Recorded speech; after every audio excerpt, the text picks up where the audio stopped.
네, 안녕하세요. 세뇌 탈출입니다. 트럼프가 할 수 있는 또 해야 하는, 그리고 트럼프를 지지하는 애국 민중이 할 수 있는 또 해야 하는 가장 중요한 일이 무엇일까? 오늘 그 점을 간단히 짚어보도록 하겠습니다. 먼저 잘 구독료 말씀 부탁드립니다. 신한은행 140-012-108-493 주백모 프로덕션입니다. 참으로 어려울 때인데도 그래도 백모 세뇌 탈출 좋아해 주셔가지고 또 도와주셔서 뚜벅뚜벅 진행할 수 있습니다. 감사합니다.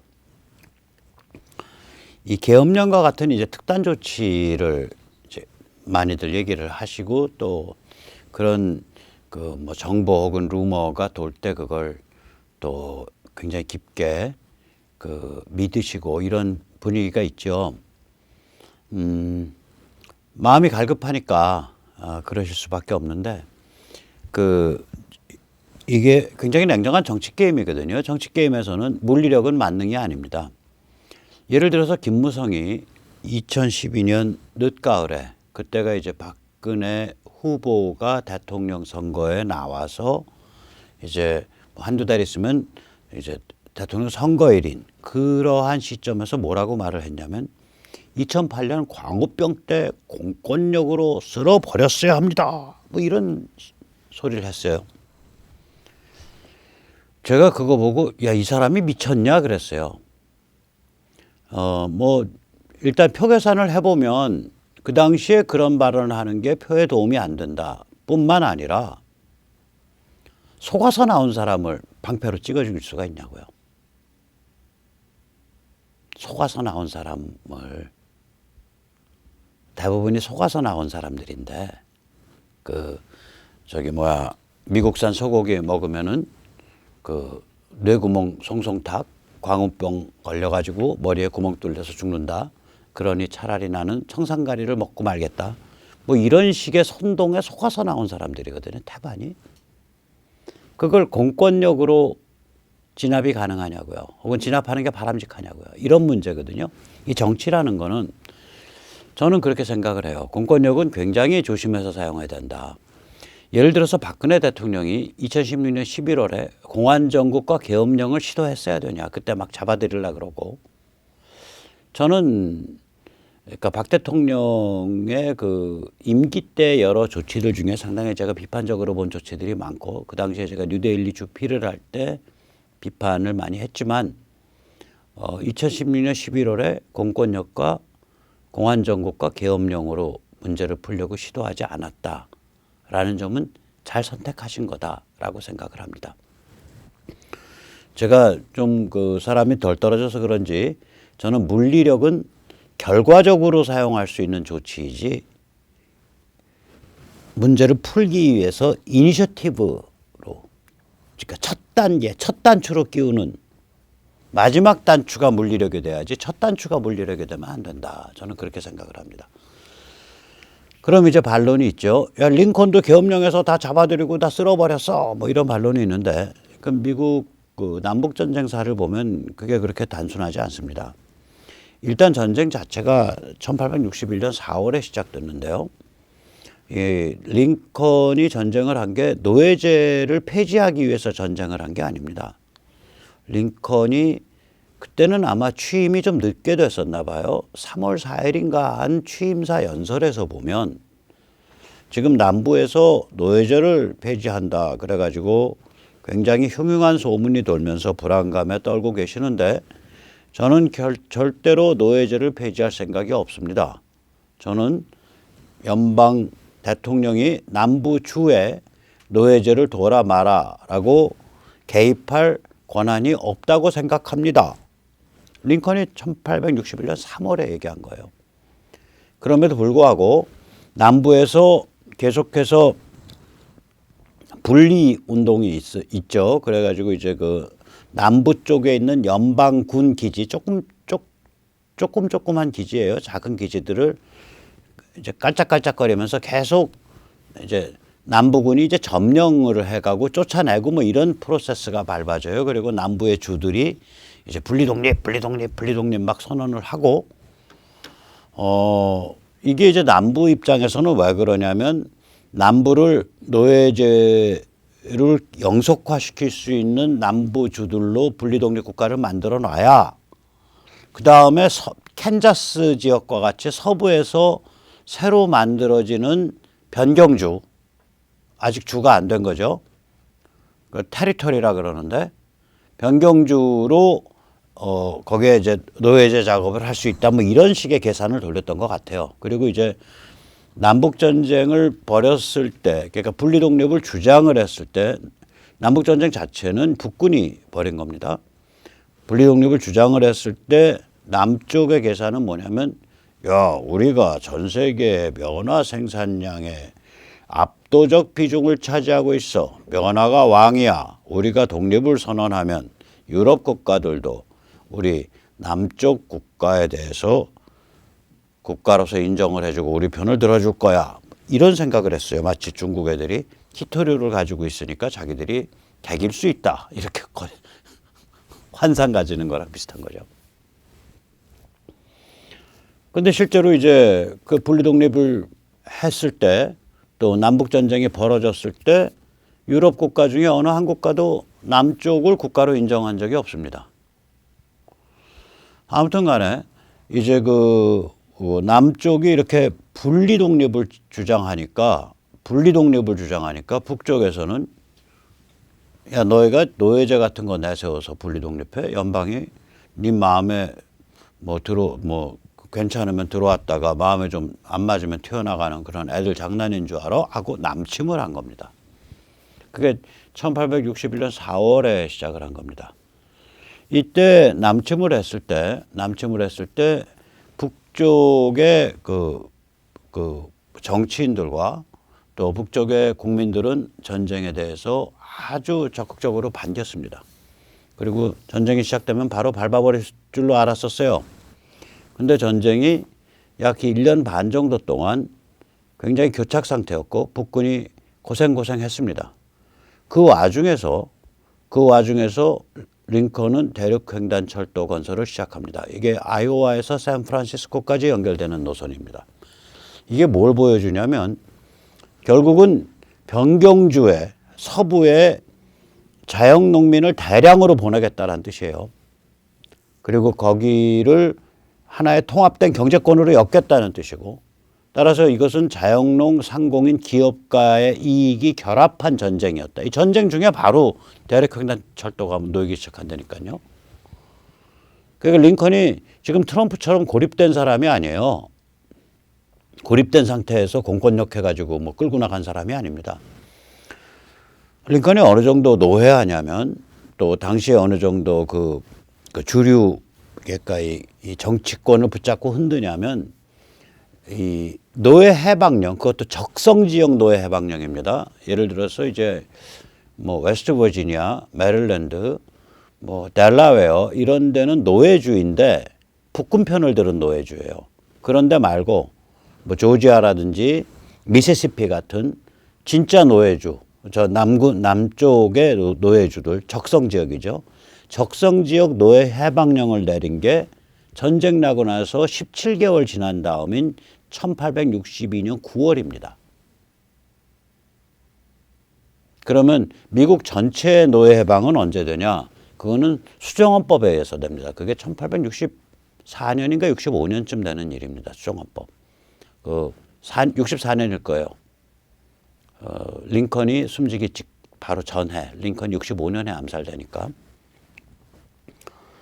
이 링컨은 1862년에야 북군이 남군에 대해서 우위를 확립합니다. 이게 이제 무슨 얘기냐? 단적으로 말하면 미시시피를 장악한 겁니다. 미시시피 강을. 그래서 1862년 여름에 뉴올리언스, 미시시피의 맨 남단에 있는 도시를 점령을 합니다. 그리고 그렇게 되니까 남군의 리버 네이비라 그래요. 강 수상군이죠. 그러니까 내수면 해군. 그러니까 남군의 수상군이 붕괴를 하고요. 또 미시시피보다 서쪽 지역의 남군이 붕괴합니다. 62년 여름 또 겨울에 돼야. 이때 이제 우위를 장악한 거예요. 그 다음부터는 이제 남군을 쭉쭉쭉 이제 밀고 들어가는 상태가 돼요. 그러면 링컨의 계엄령은 언제 나왔냐? 이미 전쟁의 승기를 다 굳혀놓은 63년도 4월에 나오는데 이때 계엄령이 혼자서 대통령 혼자 내린 게 아니라 의회가 인준해서 내려집니다. 이 계엄령의 그 취지는 크게 나눠서 두 개입니다. 하나는 남부 점령지에 대한 치안 유지입니다. 두 번째는 전후에 어떤 개혁을 하고 어떻게 처리해 가야 되냐에 따라서 굉장히 링컨 행정부 내부가 노선이 갈립니다. 이제 큰 빵을 먹은 거 아니에요? 북군이 내려가서 남쪽을 평정을 해버렸다고요. 자, 그러면 남쪽에 지금 뭐 지주들 땅 다 뺏고 전부 피눈물 흘리게 만들고 그리고 나서 무슨 북쪽에 가서 뭐 전쟁 배상금 청구하고서 왕창 해야 되냐. 이런 주장하는 자도 있었을 거고요. 링컨이 선택한 거는 그게 아닙니다. 화해와 치유입니다. 그래서 남쪽을 끌어안습니다. 그러니까 이런 걸 둘러싸고서 그 엄청난 말하자면은 내부 갈등이 생겨요. 그리고 막 전쟁으로 밀고 내려가니까 거기에 이제 공권력이 무너진 사회가 되잖아요. 그래서 이 계엄령을 했을 때도 그 공권력이 존재하는 지역에서는 계엄령을 적용을 안 했습니다. 즉 다시 말하자면 링컨은 정치적 승자로서 의회의 인준을 뒤에 업고 전쟁의 승자, 정치의 승자로서 의회의 인준을 뒤에 업고서 계엄을 한 겁니다. 몰려서 계엄한 게 아니에요. 링컨이 암살된 이유는 또 이것이 이제 링컨의 그 특징을 보여주는데 이 사람 아까도 말씀드렸지만 남북전쟁이 발발했던 1861년 대통령 취임했던 해 노예해방 입도 뻥끗 안 했습니다. 즉 남쪽 지역의 노예제 안 건드리겠다 그랬던 사람이에요. 그러다가 남쪽이 분리독립을 하니까 침공을 한 거예요. 그 다음에 남쪽 지역의 적성지역 노예 해방은 1862년도 9월에 가야 합니다. 전쟁 발발하고 17개월 지나서요. 그 정도로 천천히 가요. 그 다음에 이 사람이 이제 아까 말씀드렸듯이 미국 전역에 걸쳐서 헌법을 수정해서 노예제를 없애버린 거는 전쟁 다 끝날 무렵 1864년의 일입니다. 여기까지 보면 지극히 아주 냉정한 현실주의자예요. 링컨이. 천천히 가는 사람입니다. 그러다가 딱 자기의 마지막 작품을 남기죠.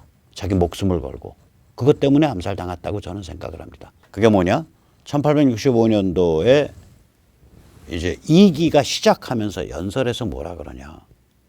여러분, 이제 흑인 남자도 자유인입니다. 세금을 냅니다.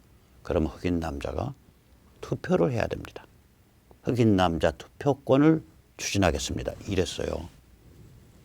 아, 이거 진짜, 이거 목숨 내놓은 얘기예요. 이것 때문에 죽은 거예요. 제가 보기에는.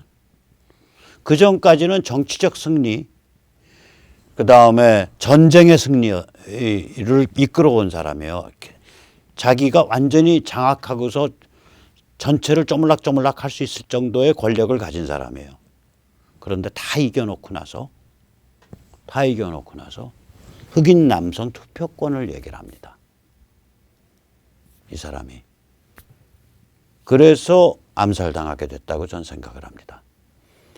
이 사람이 암살당한 후에 한 5, 6년 후에 수정헌법이 생겨서 흑인 남성의 투표권이 주어지고 그것은 되돌이켜 보면 백인 여성보다 한 50년 빠릅니다. 백인 여성은 1차 세계대전이 끝난 다음에 투표권이 주어졌습니다.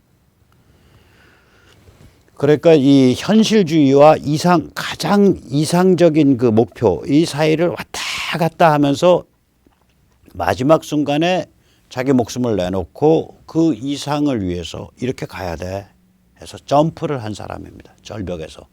그래서 저는 링컨을 정치적 성자라고 부르고 그런 면에서 우리랑 비교를 해보면 우남 이승만급입니다. 우남 이승만급이에요. 간신 우남 이승만 우리 건국 대통령 발바닥 정도 쫓아와요.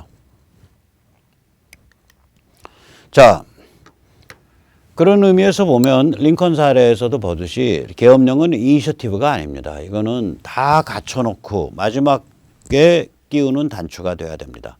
지금 트럼프가 만약에 계엄령 했을 때 의회가 뒷받침할까요? 안 합니다.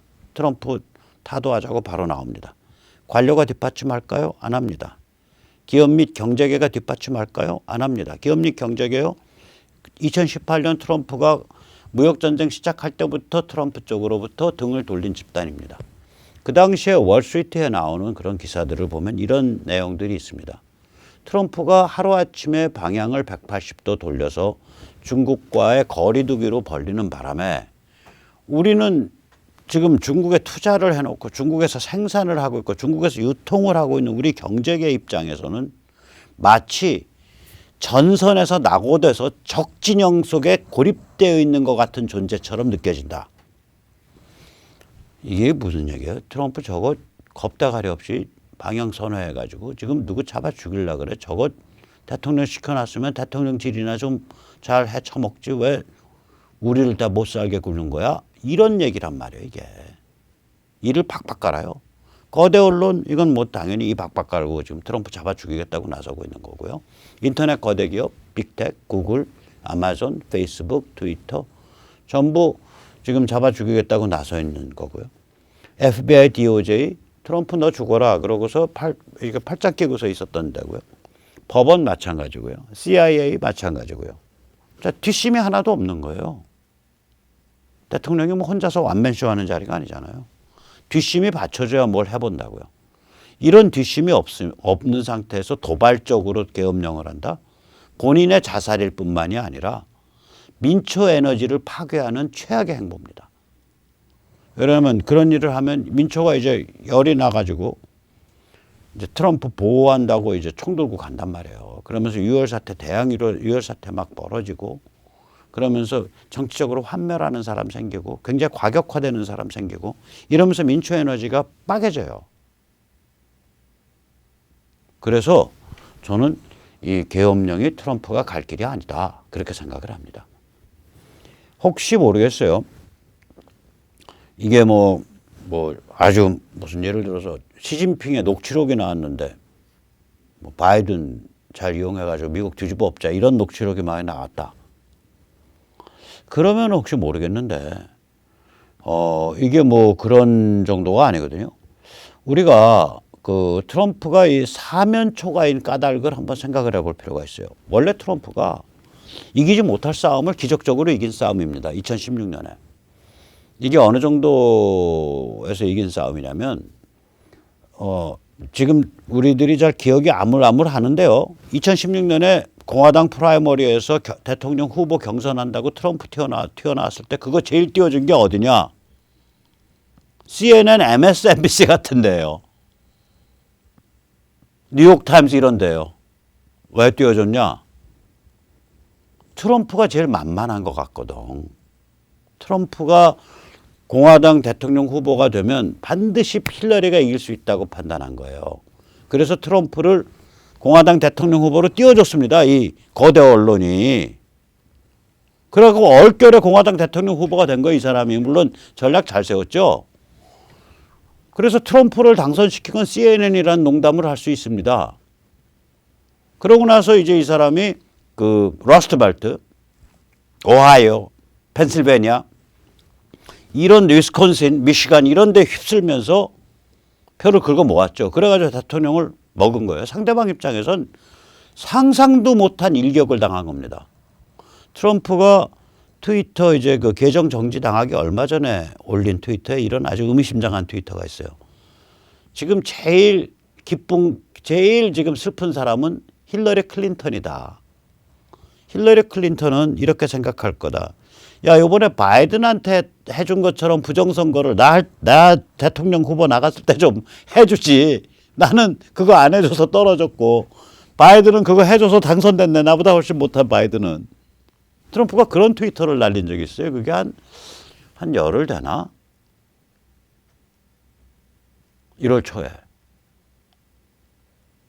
그래서 이게 이제 트럼프가 기습적으로 전격 작전에서 이게 먹은 거거든요. 그래서 저는 지금 아주 그 낙담하시는 분들께 드리고 싶은 말씀이 있어요. 폼페오가 말하잖아요. 트럼프 때문에 우리가 눈을 떴다. 중국이 우리에 얼마나 깊게 침투해 있고 이 친중 글로벌리스트들이 얼마나 흉악하게 또아리를 들고 있고 워싱턴 스왑프가 어느 정도 또아리 들고 있는지 트럼프가 다 이걸 밝혀준 거다. 만약에 2016년에 트럼프가 저렇게 기습적으로 전격적으로 대통령에 당선되지 않았었으면, 그래서 힐러리 클린턴이 됐으면 우리는 뭐가 벌어지는지도 모르고 망했어요. 트럼프가 4년을 휘저어 놓은 바람에 이제 여기가 절벽이고 여기가 강이고 여기가 산이구나. 이 전체를 우리가 알게 된 거예요. 이게 친중 글로벌리스트와 가치지향 애국 민중 사이의 싸움이다라는 그 상황의 본질을 우리가 꿰뚫게 된 거란 말이에요. 여러 사람들이. 그래서 아무튼 트럼프가 됐을 때 이 사람은 연방 상하의원, 자기 편 들을 사람 하나 없어요. 자기 편 안 들어주면 이게 무슨 일이 벌어지냐. 연방 상원원들끼리서 짜고서 요번에 저기 교통장관 우리 미치 매코넬 부인 그 차오 여사 집어넣으세요. 그러면 뭐 집어넣어줘야지. 그래 차오. 그 친중파 거두 차오. 그래 미치 매코넬 부인이거든요. 집어넣어줘. 요번에 저기 그 국무장관은 우리 부시 가문이랑 친한 그 틸러슨 집어넣으세요. 그래 틸러슨 집어넣어야지. 안 하면 인준은 안 해주고 협조를 안 하는데. 법무장관 린지 그레함이 그렇겠죠. 법무장관은 그 제프 세션 그 친구 아주 좋아요. 네, 그 사람 넣으세요. 거기 윌리엄 바보다도 훨씬 더 못한 인간이거든요. 2년 까먹었잖아요. 이런 거죠. 이런 일이 벌어진 거라고요. 그러니까 강요를 자기 마음대로 못 쓰는 거예요. 주지사 마찬가지죠. 주의회도 마찬가지죠. 관료 그렇죠. 법조, 법원, DOJ, FBI 그렇죠. CIA 같은 정보기관 그렇죠. 자기 마음대로 되는 게 없어요. 이런 것을 장악하지 못한 상태에서 대통령 업무를 시작한 거라고 이 사람이. 그런데다가 우리가 이제 요번에 다 느꼈겠지만 미국의 정계라는 게 워싱턴 스왑프 이것이 그리고 또 친중 글로벌리즘 이것이 미국을 얼마나 깊게 타락해 있는 상태예요. 타락시켜 놓은 상태예요. 자, 이 상태에서 트럼프가 뭘 할 수 있냐. 이 사람은 그냥 개긴 거예요. 끝까지 가보자. 정광석화로. 대통령 권한이 세니까 그나마 미국 헌법상 연방 대통령 권한이 세니까. 그래서 반중 정책과 발빠른 개혁, 뭐 감세, 셰일, 그 다음에 군 개혁, 그다음 뭐 이런 것들, 그다음에 국경, 이민, 반중 정책과 발빠른 개혁으로 지지 세력을 아주 단단하게 구축한 거예요.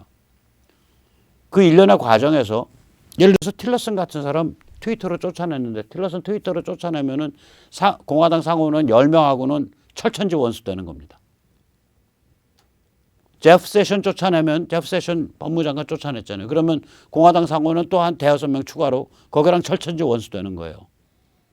계속해서 물갈이하면서 매티스 국방장관 쫓아내면 공화당 상원은 제임스 이노프 같은 사람들이랑 원수 되는 거예요.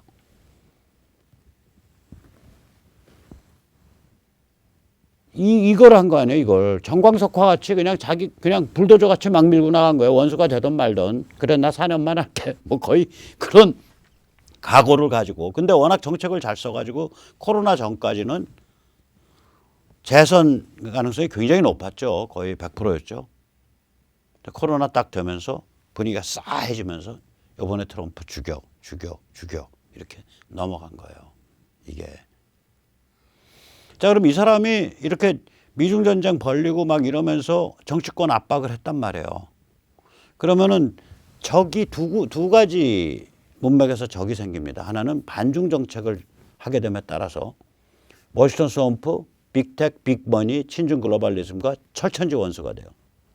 또 하나는 자, 반중 정책은 이해관계예요. 이러한 것이 이제 민중의 각성으로 이어져서 민중의 각성과 기반의 강화로 이어졌거든요. 이러면 이제 워싱턴 스왑프 입장에서는 자기 밥그릇을 내놔라는 소리가 되는 거예요. 그 민중주의가. 그 파퓰리즘이. 미국 정치는요. 파퓰리즘인 것 같이 보여도 파퓰리즘이 아닙니다. 미국 역대 대통령 중에 파퓰리스트다라고 할 수 있는 사람들은 딱 한 명 있습니다. $20 지폐에 찍혀 있는 앤드루 잭슨입니다. 근데 앤드루 잭슨이 1820년대경에 대통령인데요. 앤드루 잭슨 이전엔 그럼 뭐냐?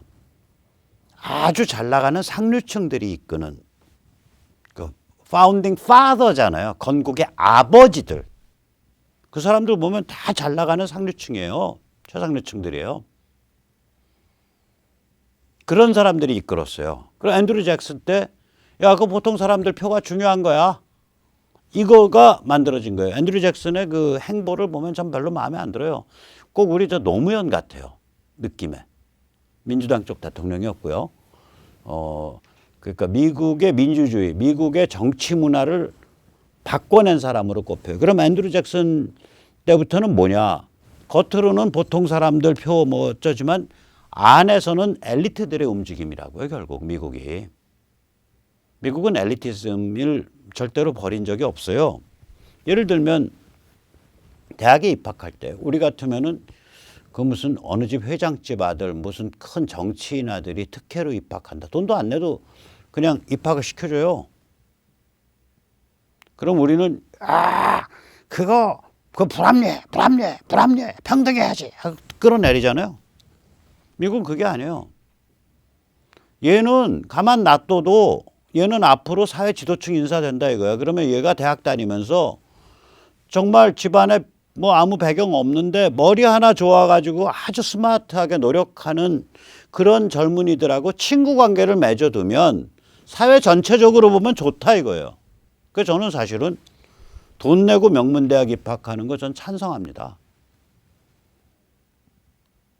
돈 내고 명문대학 입학하게 해라 이거예요. 걔가 앞으로 물려받을 돈이 100억, 200억, 300억은 될 텐데 최소. 그럼 사회에서 뭐 좀 하고 다니는 사람이 된다고요. 그러면 자기 그 똑똑한 자기 동료들, 자기 동창들을 많이 알아두면 얘가 룸살롱 가서 술 퍼먹을 거 2번은 안 퍼먹게 될 거고 나쁜 짓 할 거 2번은 안 하게 될 거고 그렇게 거꾸로 생각할 수 있다고. 미국이 그런 게 있어요. 그 대학 입학 심사를 할 때 집안 배경을 봐가지고 이게 범털이다 그러면 그냥 집어넣어 버려요. 이게 엘리트는 대중에서 자라난 똑똑한 사람들하고 어울려야 된다고 생각하는 거예요. 미국이 그러니까 이게 그냥 보통 사람들 대중주의인 것 같아도 그 면면에 흐르는 배경 안에는 굉장히 엘리티스트적인 데가 있다고요. 근데 어저께도 말씀드렸지만 이번에 민중은 그냥 민중이 아니거든요. 굉장히 고급화된 민중이고 굉장히 주체적인 민중이고 굉장히 개인화된 민중이에요. 이 민중들이 퍽 하고 올라오니까 이제 타락한 엘리트들의 밥그릇이 없어지는 거예요. 그동안 엘리트는 타락을 해갖고 냉전 이후에 중국 끼면서 세계를 주름잡고 해먹으려고 하는데 그런 과정에 미국은 그냥 작업 대상, 착취 대상으로 돼버리는 이런 엘리트가 돼버린 거예요. 지난 30년 동안. 이것을 심판하겠다고 민중이 튀어나오니까 철천지 원수가 되는 거죠. 즉 다시 말하면 요약하자면 트럼프는 반중 때문에 철천지 원수를 많이 만들었고요. 두 번째는 파퓰리즘, 애국 민중주의 때문에 철천지 원수를 많이 만든 겁니다. 그래서 트럼프를 다 끌어내리자라고 스크럼을 짜고 덤빈 거예요. 이해관계가 다른 자들이. 자, 그래서 이제 좀 정리를 해드리면 저는 죽을 자리가 살 자리라고 생각을 합니다. 필사즉 생이다. 승부처는 계엄과 같은 특단 조치가 아니라고 저는 생각을 해요. 이거는 어마무시하게 충격적 케이스, 무슨 시진핑의 녹취록 이런 게 없으면 사용 못합니다. 그럼 승부수는 어디냐? 가치지향 애국 민중의 각성 조직화 저항이 승부수입니다. 이 얘기는 제가 앞으로도 계속 반복할 텐데요. 예를 들어서 나날이 자유시민으로서의 정치 교양을 심화해 가면서 자기들끼리 네트워킹돼서 조직화돼 있고 그러면서 현장에서 실천하는 그런 사람들, 이 세 가지 조건을 다 만족시키는 사람들을 기준으로 한 거예요. 그걸 가치지향 애국 민중이라고 했을 때 미국의 경우 이제 하원 의원은 인구 비례입니다. 그럼 하원 의원을 인구 비례라고 했을 때 선거구가 몇 개냐? 435개입니다. 한국은 250개죠. 그럼 미국의 한 선거구당 인구는 70만입니다. 한국은 한 20만 되고요. 그런데 저희가 이제 저희 중앙사무국이 이제 국민주권 자유시민연대, 그 다음에 그것이 포함이 되는 또 우산기구인 리버티연대 이런 걸 해보면 저희가 둘 다 이제 그 조직에 있어서는 선거구별 자유시민 조직을 지향하잖아요. 해보면 한 선거구의 인구의 0.1%가 되면 그 조직이 그 지역에서 실세가 돼요. 아직 거기에 도달한 데 없는데 0.01%, 0.5% 가지고도 0.1% 가지고도 무시를 안 받아요. 0.01%면 한 선거구 딸랑 20명이에요. 청주 같으면 선거구 몇 개 나오니까 100명. 그렇게 모이면 무시를 못하는 조직이에요. 이게 최강 조직이 돼요. 0.01%만 돼도. 0.1%면 이건 실세예요. 완전히. 생각을 해보세요. 국회의원 선거구 하나에 200명이 회비 내면서 모여가지고 매일 백모세네 탈출이나 책 읽으면서 자유시민의 교양 심화해 가면서 자기들끼리 네트워킹 돼서 현장에서 실천을 한다? 그거 살벌하죠. 한국에서. 자, 그거에 10배, 2,000명이면 어떻게 되냐고. 이건 압도해요. 한 선거구에서 2,000명이 조직되잖아요. 1%가. 그럼 어떤 일이 벌어지냐. 식당에서 식사를 하면서 뭐 특정 지역 사람, 특정 지역스럽거나 좌빨스러운 사람들 모여가지고 우리 문 대통령이 그래도 있어가지고 지금 나라가 잘 되고 있는 거 아닙니까? 뭐 이러면서 자기들끼리 이제 그 얘기하고 있으면 옆에서 밥 먹다가 나가는 사람들이 야, 니들 그러고 아직도 저기 숨 쉬고 사냐? 야, 그 아까운 밥이 목구멍에 넘어는 가냐? 그러고 나가버린다니까요. 밥 먹을 때마다 매번 그 일 당해보세요. 입에 자꾸 채우고요. 샷다마우스 하고 이렇게 저렇게 눈알 돌리고 살아요. 그 압도한다니까요. 1%. 우리가 지금 이 자유보수 우리 애국 민중이 자유 애국 민중이 이거를 못하고 있는 거예요. 이걸 하려면 그 선거구를 이끄는 지도부가 한 5명에서 10명 또 있어야 돼요. 그러면 한국 기준으로 하면 그게 몇 명이냐? 1,000에서 2,000명의 장교가 있어야 되는 거예요. 미국 기준으로 하면 2,000명에서 4,000명의 장교가 필요한 거예요. 435개니까 선거구가. 2,000명에서 4,000명의 장교가 있으면서 한 선거구에 700명이 모이면은 실세가 되고 7,000명이 모이면은 상대방을 압도해요. 그럼 7,000명이 모였을 땐 전국 300만 명이고요. 700명이 모였을 땐 전국 30만 명이에요. 저는 지금 미국의 가치지향 애국 민중이 한 선거구당 지도부 5명에서 10명 만들어내고 7,000명 모일 수 있는 상황으로 접어들고 있다고 보는 거예요.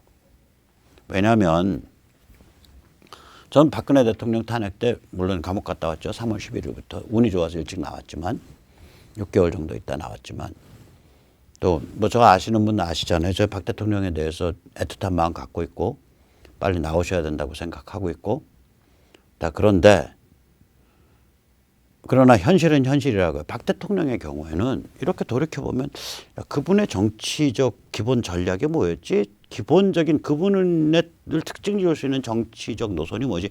바르게 하려고 했다는 거 외에는 크게 틀을 잡아서 빡 친 게 없다고요. 그게 기억에 잘 안 나요. 트럼프는요. 친중 글로벌리즘을 적으로 규정을 하고 가치지향 애국 민중으로 튀어나가면서 싸움에서 진 거예요. 뭐 공정한 싸움이든 부정선거든. 그래서 그리고 트럼프는 뭐 언제 또 감옥 갈지 암살당할지 모르겠지만 아무튼 지금 메시지를 발신하고 있어요. 그다음에 박 대통령이 무너져 갈 때 그거 편드는 게 아무도 없잖아요. 지식인도 제대로 없고 정당 정치인도 없고 저기는 그게 다 있다고요. 복음주의 기독교도 있고 고급 지식인도 있고 선수 즉 정당 정치인도 있고 아주 기구나는 커멘테이터들도 있고 즉 다시 말하자면 지금 미국 상황은 애국민중이 와해커녕 다져져 있기 때문에 저 숫자 즉 지도부로 치면 전국 2,000명에서 4,000명 그다음에 거기에 참여하는 나날이 정치교양을 심어하면서 조직화되어서 실천하는 그런 애국민중으로 치면 전국 300만 명 저길 갈 수 있다고 보는 거예요. 저는. 저걸 가는 순간 미국 정치 문화는 완전히 바뀝니다. 저기가 최대의 승부수입니다. 저게 최대의 승부수예요. 이것 때문에 구글, 애플, 아마존, 페북, 트위터가 광분하고 있다고 저는 생각하고 있습니다. 이게 두려워서. 자, 그래서 우리도 뭔가 준비해야 되니까 우리는 너무 양순해서 아무 안 움직이고 있으니까 지금 이 상태에서 온라인으로 서명으로라도 뭉쳐서 이 애국전선을 준비해야 합니다. 그리고 지금 이렇게 뭉쳐야 문재인 586 정부가 하루라도 빨리 제대로 된 백신 아스트라제네카, 화이자, 모데나, 존슨앤존슨을 그 얀센이라고 불리는 거예요. 존슨앤존슨이 얀센이라는 회사로 나타나거든요. 그걸 하루라도 빨리 놓게 됩니다. 그럼 나서 집단 면역 형성되면 그때는 이제 우리가 제대로 문재인 586 정부 또에 대해서 싸우고 또 다른 한편으로는 조중동과 국민의힘 지도부를 견인할 수 있게 됩니다. 자, 그럼 오늘 여기까지 모시고요. 조금 이따 다시 한 꼭지 올리겠습니다. 감사합니다.